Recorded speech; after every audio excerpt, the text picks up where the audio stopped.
सुप्रभात बच्चों। आज हम कक्षा तीसरी की हिंदी की पाठ्य पुस्तक का पाठ नंबर 3 पढ़ेंगे, जिसका नाम है चाचा नेहरू।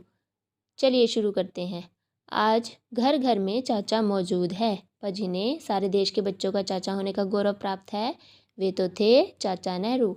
नेहरू जी को सारे देश के बच्चे चाचा कहते हैं और गर्व का अनुभव करते हैं। तो फर्स्ट पैराग्राफ में क्या दिया हुआ है कि आजकल घर घर में चाचा मौजूद है। सबके घर में चाचा जी होते हैं ना, पर जिन्हें सारे देश के बच्चों का चाचा होने का गौरव प्राप्त है वो कौन है? चाचा नेहरू। और नेहरू जी को सारे देश के बच्चे क्या कहते हैं? चाचा। Next paragraph. चाचा नेहरू का पूरा नाम जवाहरलाल नेहरू था। नेहरू जी के पिता का नाम मोतीलाल नेहरू तथा माता का नाम स्वरूप रानी था। क्या नाम था चाचा नेहरू जी का पूरा नाम? जवाहरलाल नेहरू। उनके पिताजी का नाम क्या था? मोतीलाल नेहरू तथा माता का नाम स्वरूप रानी। जवाहरलाल नेहरू जी का जन्म जिस घर में हुआ था उसे आनंद भवन कहते हैं। क्या कहते हैं उनके घर को? आनंद भवन। यही भवन अब संसार प्रसिद्ध स्वराज भवन हो गया है। अब इसको किस नाम से जाना जाता है? स्वराज भवन के नाम से। नेहरू जी का जन्म इलाहाबाद में 14 नवंबर 1889 ईस्वी को हुआ था। नेहरू जी का जन्म कब हुआ था और कहाँ हुआ था? इलाहाबाद में 14 नवंबर 1889 ईस्वी में। संगम तट का यह पुत्र अपनी योग्यता और कर्मठता के कारण आगे चलकर भारत का प्रथम प्रधानमंत्री हुआ। कहाँ के रहने वाले थे ये? संगम तट के। और किसके कारण वे प्रधानमंत्री बने थे? अपनी योग्यता और कर्मठता के कारण। नेहरू जी बच्चों को बहुत प्यार करते थे। वे चाहते थे कि भारत के भावी कर्णधार संसार के बालकों से किसी भी काम के पीछे न रहें। नेहरू जी क्या करते थे? बच्चों से बहुत प्यार। और वो क्या चाहते थे कि बच्चे कभी भी किसी भी काम में संसार में पीछे ना रह जाएं। अपने जन्मदिन 14 नवंबर को वे बच्चों की भीड़ में मनाकर खुशी से फूले नहीं समाते थे। वे बच्चों से चुहल करते थे, उन पर फूल फेंकते थे और उन्हें प्यार से गोद में लेते थे।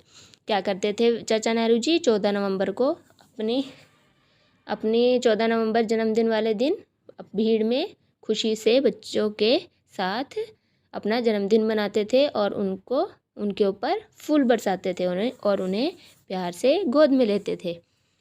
इसी प्रकार होली पर बच्चों के बीच में भी बच्चे बन जाते थे। विदेश के बच्चों के लिए उन्होंने कई भारतीय हाथी भेजे, क्योंकि हाथी बच्चों के लिए बहुत बड़ा आकर्षक होता है। होली के त्यौहार में वो क्या करते थे? वो भी बच्चों के साथ बच्चे बनकर होली खेलते थे। और विदेश में उन्होंने बच्चों के लिए क्या भेजा था? हाथी, क्योंकि हाथी बहुत ही बच्चों के लिए मज़ेदार होता है देखने में। आज भी देश 14 नवंबर को बाल दिवस के रूप में मनाता है। आज भी क्या करता है देश? 14 नवंबर को बाल दिवस के रूप में मनाता है। बच्चे इस दिन अपने चाचा नेहरू को याद कर लोगों को संदेश देते हैं कि नेहरू जी सचमुच सारे देश के बच्चों के चाचा थे। बच्चे इस दिन क्या संदेश देते थे सबको? कि सचमुच ही नेहरू जी बच्चों के चाचा थे। वे चाचा के समान ही देश के सभी बच्चों को अपना प्यार देते थे। चाचा नेहरू के साथ बहुत सी ऐसी घटनाएं जुड़ी हैं जिन्हें जानकर आपको आश्चर्य तो होगा ही, प्रेरणा भी मिलेगी। चाचा नेहरू जी क्या करते थे? वह अपने सके चाचा की तरह ही सब बच्चों को प्यार करते थे और उनके जीवन की ऐसी कई घटनाएं थीं जिन्हें जानकर आपको आश्चर्य होगा और उनसे प्रेरणा भी मिलेगी। इनके पिता श्री मोतीलाल नेहरू काफ़ी धनाढ्य व्यक्ति थे और उनके तौर तरीके अंग्रेजी रंग में रंगे थे, इसलिए बालक जवाहर का पालन पोषण एक अंग्रेज बालक के समान किया गया। जो मोतीलाल नेहरू जी थे, जो जवाहरलाल नेहरू जी के पिता थे, वो क्या थे? बहुत धनवान थे और उनके तौर तरीके कैसे थे? अंग्रेजी रंग में रंगे हुए थे। और उनका पालन पोषण कैसे हुआ था? अंग्रेज बच्चों की तरह। विद्वान अध्यापकों ने उन्हें हिंदी और संस्कृत भी पढ़ाई। कौन कौन सी लैंग्वेज पढ़ाई उन्हें? हिंदी और संस्कृत। पर उनका मन अंग्रेजी की ओर उन्मुख था। उन्मुख मतलब तैयार था। उन्हें पहले सेंट मेरी कॉन्वेंट में दाखिल किया गया, किंतु 6 माह बाद ही उनकी शिक्षा अंग्रेज शिक्षकों द्वारा घर पर ही होने लगी।